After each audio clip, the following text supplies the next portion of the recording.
नमस्कार मित्रांनो, सगळ्यांचे स्वागत माझ्या कॉमन मॅन या यूट्यूब चॅनलवर. राजकारणामध्ये ए टीम आणि बी टीम हा शब्द आपल्याला नेहमी वापरायला येतो. ए टीम म्हणजे काय तर एखादा मूळ पक्ष, म्हणजे जसा काँग्रेस मूळ पक्ष आहे, भारतीय जनता पार्टी मूळ पक्ष आहे, शिवसेना हा एक मूळ पक्ष आहे. असे अनेक मूळ पक्ष आहेत राजकारणामध्ये. आणि काही जे पक्ष आहेत ते मूळ पक्ष आहेतच, मात्र त्या पक्षांना बी टीम असं संबोधलं जातं. बी टीम याचा अर्थ काय की हे पक्ष सत्तेमध्ये येण्याची शक्यता फार कमी असते. होय, म्हणजे प्रत्यक्ष खूप जागा निवडून आणून सत्तेत येतील अशी क्षमता नसते या पक्षांची. पण बरेचदा असं होतं की हे पक्ष अप्रत्यक्षपणे किंवा प्रत्यक्षपणे एखाद्या मूळ मोठ्या पक्षाला निवडून येण्यासाठी मदत करतात. म्हणजे तुम्हाला दिल्लीमध्ये सुरुवातीला ज्यावेळे आप पार्टीचा उदय झाला होता त्यावेळे भारतीय जनता पार्टीने आरोप केला होता की आप ही काँग्रेसचीच बी पार्टी आहे, म्हणजे काँग्रेसलाच निवडून यायला मदत करणार आहे असा आरोप केला होता. अजूनही तो आरोप होत असतो, कारण आपची धोरणं आणि काँग्रेसची धोरणं जवळजवळ एकाच दिशेने चालली आहेत. कारण आपचे आता कितीतरी भ्रष्टाचारी लोक सापडत आहेत, प्रत्यक्ष केजरीवाल देखील अटक होण्याची शक्यता आहे.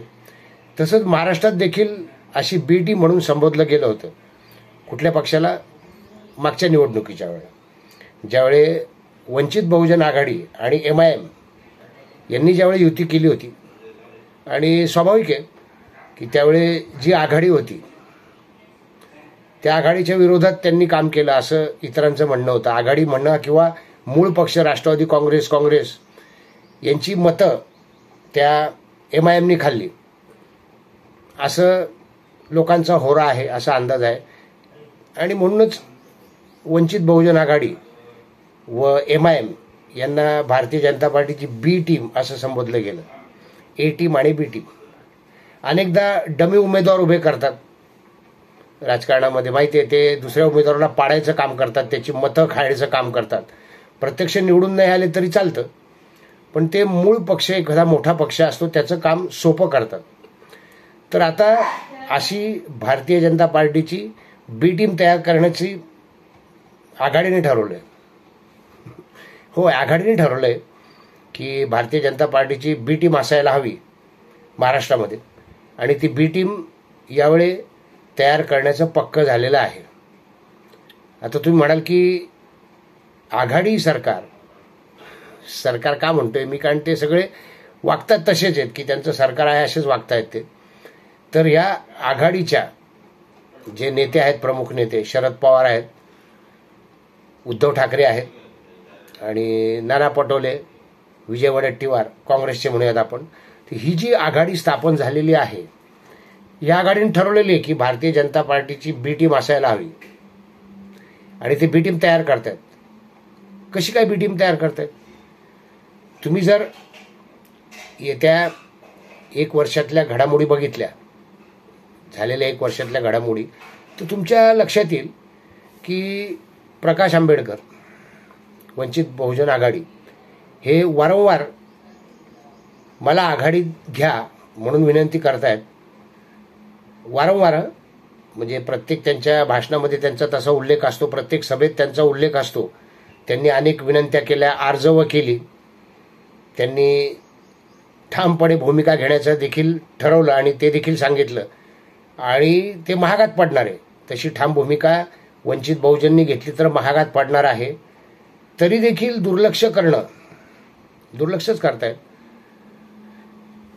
तो वंचितचा बॉल या पक्षातून त्या पक्षात फेकला जातोय किंवा ती विनंती इकडून तिकडे अशी सरकवली जाते आहे. प्रत्यक्ष उद्धव ठाकरे यांच्यासोबत वंचित बहुजन आघाडी आहे असं त्यांनी आधीच जाहीर केलंय. पण उद्धव ठाकरे त्यांना महाआघाडीमध्ये घेण्यास तयार नाही आहेत. ते स्वतः त्याबद्दल कधी बोलत नाही आहेत. संजय राऊत काहीतरी बरळतात त्या बाबतीत. शरद पवार म्हणतात आमची इच्छा आहे, पण आम्ही काँग्रेसला विनंती केली आणि आता शेवटी खरगेंच्या कोर्टात तो बॉल गेलाय वंचितचा की आघाडीत घ्यायचं की नाही. काल शेवटी प्रकाश आंबेडकर यांचा संयम सुटला आणि त्यांनी कालच्या एका सभेत त्यांनी स्पष्ट सांगितलं की हा सर्व डोंबाऱ्याचा खेळ सुरू आहे. नरेंद्र मोदीजी डोंबारी आहेत आणि ते नाचवत आहेत. या लोकांना खरोखर निवडून यायचं आहे काय, यांना खरोखर नरेंद्र मोदींना हरवायचं आहे की काय, अशी शंका येते. होय, शंका येणं स्वाभाविक आहे. कारण वंचितची ताकद माहीत असूनही वंचितच्या मागणीकडे दुर्लक्ष करणं, जागा वाटपाबद्दल चर्चा होऊ शकते. वंचित जास्त जागा मागत असेल तर त्या जागा कशा जास्त आहे ते त्यांना समजून देणं, त्यांना कमी जागा देणं किंवा त्याबाबत वाटाघाटी करणं, चर्चा करणं हे होऊ शकतं. मात्र अजूनही वंचित बहुजन आघाडीला महाआघाडीत सामील करून घेण्याचा निर्णय होत नाहीये. आणि हा निर्णय शेवटी कुठे जाणार आहे माहिती आहे तुम्हाला? हा निर्णय जाणार आहे शेवटी वंचित एकटा लढणार.